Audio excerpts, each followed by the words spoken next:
Hi, my name is Tim and welcome back to another video. Today we're going to look at some ideas that are going to help us start utilising positions 3 and 5 of the minor pentatonic scale. Now there's no tab for any of this, these are just some ideas to get you going. So let's get straight into it. So we're taking these notes at the top of the scale and we're just using some double stops.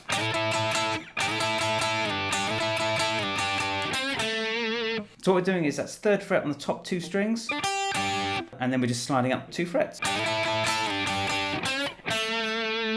And then we're finishing off with 5th fret on the G string with a little cheeky bend, finishing on the 2nd fret on the G string. Now rhythm wise, it depends on what kind of blues you're playing over. If you're playing over a shuffle or a slow or a fast, so you're going to have to adapt these to whatever it is that you're playing over. Next idea is quite a big bend. We're bending from the 5th fret on the B string and we're bending all the way up to that G note.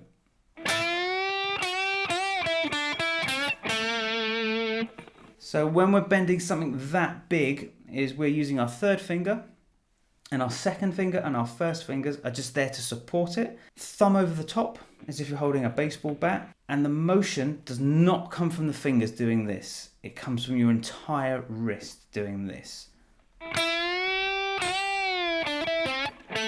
So you've just got to really watch out for that. If you're bending with your fingers, you're not going to do it. If you're bending with anything other than 10s or lower, you're really going to struggle. It's a really big bend. Just watch out. Don't bend with your fingers. And you can see my whole wrist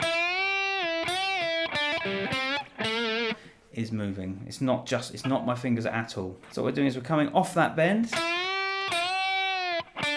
3rd fret on the B string, back to the 5th fret, and then that cheeky little bend, back to the 2nd fret. That cheeky bend is on the 5th fret on the G string, coming back to the 2nd fret on the G string. That in itself is a cool little lick.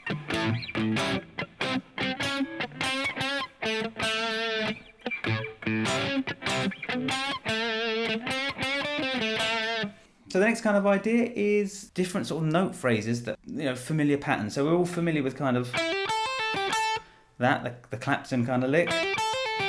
Well, we're just going to take that same idea, but move it into position 5. And over, an A7 or A minor. It just gives us a different set of notes to land on. Next one, we would usually take that idea from the, box 1. Just move it into box 5. There you go. So with box 5, I feel like you're kind of limited a little bit. It's usually used as a gateway into position 1. So from here, you can do something like that. So starting 3rd fret on the low E string, up to the 5th fret, 3rd fret on the A string, 5th fret on the A string, and then we shift positions up to the 7th fret, and then you're back home, you're back to position 1. Because you've got this wide interval stretch here, the 2nd fret to the 5th fret, you're kind of really, it doesn't fit nicely under the hands, but so the top 2 pairs and the bottom 2 pairs of strings, you've got kind of lots of ideas. That middle pair, which really kind of throw a bit of a spanner in the works. Just take some of these ideas and just kind of explore with them. So start taking licks that in position 1, just move them into position 5 and see what sounds you can come up with. So position 3, again, I think this gets overlooked more than position 5. Reason being because again you've got this kind of awkward little pattern. So if we're talking A minor, we are looking at 9th fret on the G string up to the 12th, then 10th fret on the B string up to the 13th. And that shift just makes it very awkward for playing. But there's definitely some things that you can do. First thing we're going to do is 10th fret on the top E string, bending up to the 12th fret.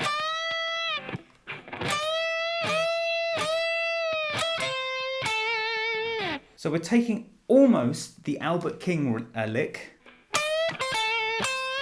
that one, which you should all know. And we're just kind of shifting it into position 3. So we're just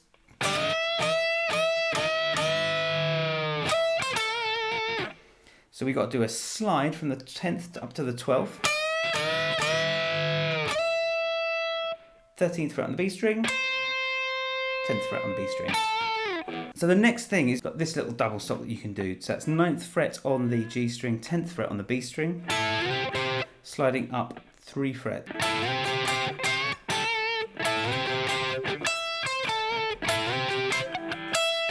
So another little idea for position 3 is 12th, we start on the 12th fret on the G string. You can do kind of a slide into it.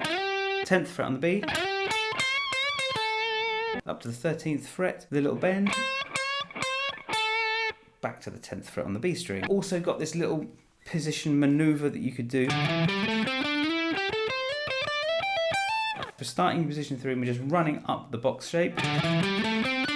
Shifting up to position 4. Into position 5. There you go, you can back to those position 5 licks. Position 3 is, I think it suffers more from the fact that you've got that awkward 1 fret shift along the G and B strings. So another lick that we can do is we can take the 12th fret top E string. So this is just the same lick that was in position 5, but we're just doing it an octave higher. So it's the 12th fret on the top E string and we're bending up to that G.